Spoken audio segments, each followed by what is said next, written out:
Conakry, capitale de la Guinée, est une ville dynamique avec une histoire fascinante. Située à la presqu'île de Kaloum, elle a rapidement évolué d'un petit village de pêcheurs à une métropole animée. Conakry a joué un rôle clé dans les mouvements d'indépendance et continue d'être le centre politique, économique et culturel du pays. Sa position stratégique sur la côte atlantique en fait un carrefour important, illustrant parfaitement la richesse et la diversité de la Guinée. Histoire. Période précoloniale. Nous sommes au XIIIe siècle et le territoire où se trouve Conakry appartenait au royaume de Dubreka. Le royaume de Dubreka est un royaume traditionnel qui a existé en Guinée entre le début du XVIIe siècle et la fin du XIXe siècle. La région est alors occupée par les Baga, qui avaient accueilli des Soussous, venus du nord du Mandingue après la destruction de leur capitale sur le Niger en 1236 par Soundiata Keïta. Il fait noter que Soundiata Keïta est le fondateur de l'Empire du Mali et littéralement l'homme le plus puissant de la région à l'époque. Donc le site est occupé par les Baga, les Soussous et plusieurs autres ethnies qui vivaient ensemble sous le contrôle du royaume de Dubreka. Ces communautés vivaient de la pêche, de l'agriculture et du commerce local. La région, avec ses îles et son littoral, offrait des conditions propices à la navigation et à l'échange. Les premiers contacts européens avec la région remontent au XVe siècle avec les explorateurs portugais. Période coloniale. En 1880, Balé Damba, roi de Dubreka, signe un traité de protectorat avec la France, point de départ de la colonisation de la Guinée. Le 1er février 1885, il cède aux Français un terrain sur l'île de Tombo, près du village de Conakry, l'actuelle ville de Conakry. La ville est fondée comme un avant-poste colonial pour servir de centre administratif et de port de commerce. L'île de Tombo, avec son port naturel, devient un emplacement stratégique pour les activités commerciales et maritimes françaises en Afrique de l'Ouest. En 1887, les Anglais reconnaissent que l'île de Tombo, abritant les 4 villages de Conakry, Boulbinet, Cruthorne et Tombo, relève des Français. Pendant la période française, Conakry devient la capitale de la colonie des Rivières du Sud, en 1889, puis de la Guinée française et dépendance, colonie autonome placée sous l'autorité du gouvernement général de Dakar. En 1890, l'île de Tombo ne compte encore que 150 habitants.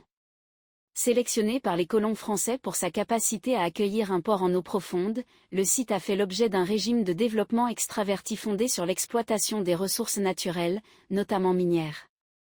La bauxite fut ainsi exploitée dans le périmètre actuel de la ville de Conakry, puis dans des régions plus éloignées.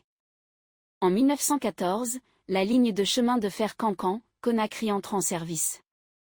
En 1928, c'est le début de la construction de la cathédrale Sainte-Marie de Conakry.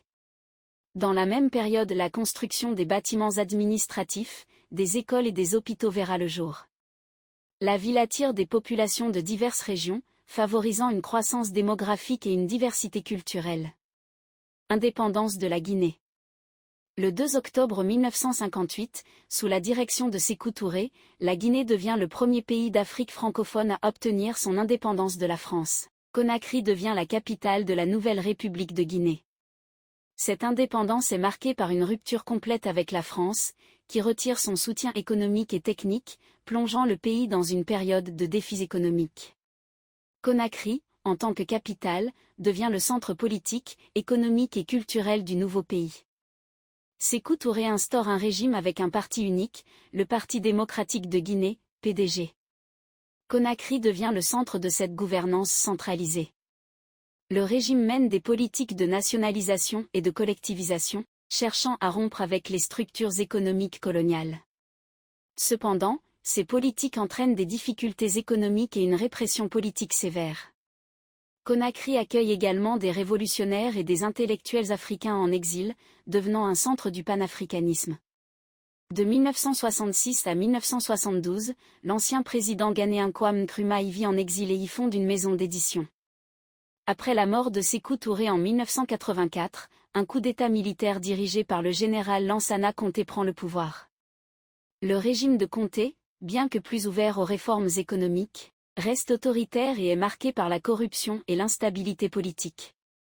Conakry connaît des périodes de tensions politiques et de troubles sociaux. Conakry moderne. Conakry connaît une croissance rapide, avec une population qui explose, atteignant plusieurs millions d'habitants. La ville fait face à de nombreux défis, notamment la congestion urbaine, les infrastructures insuffisantes, l'accès limité à l'eau potable et à l'électricité, ainsi que des problèmes de logement. Malgré ces défis, Conakry reste le cœur économique et culturel du pays. Dans les dernières décennies, des efforts sont entrepris pour moderniser Conakry. Cela inclut des projets d'infrastructures tels que la rénovation du port, l'amélioration des routes, la construction de nouveaux logements et l'extension des services publics. Des investissements étrangers et des partenariats internationaux visent à développer l'industrie, l'énergie et les services de base. En 1985, la construction du terminal de l'aéroport international de Conakry s'est achevée. En 1998, le palais présidentiel est reconstruit. 1999, l'hôtel Mariador Palace est ouvert. En 2004, la librairie Maison du Livre ouvre à Conakry. Le 23 décembre 2008, un coup d'État a eu lieu, ce qui a entraîné une nouvelle instabilité politique suivie de manifestations et de répressions comme celui du 28 septembre 2009 qui a été particulièrement sanglante. En 2011, la construction du stade Nongo sera finie. La même année, la ville atteint une population de 1 786 000 habitants. On rappelle qu'il était de 100 000 en 1983. En 2017, Conakry est nommée capitale mondiale du livre par l'UNESCO. En 2021, un nouveau coup d'État voit le jour en Guinée. Économie. Le statut de capitale de Conakry lui confère une activité administrative importante, mais sa place dans les communications et l'économie en général est centrale.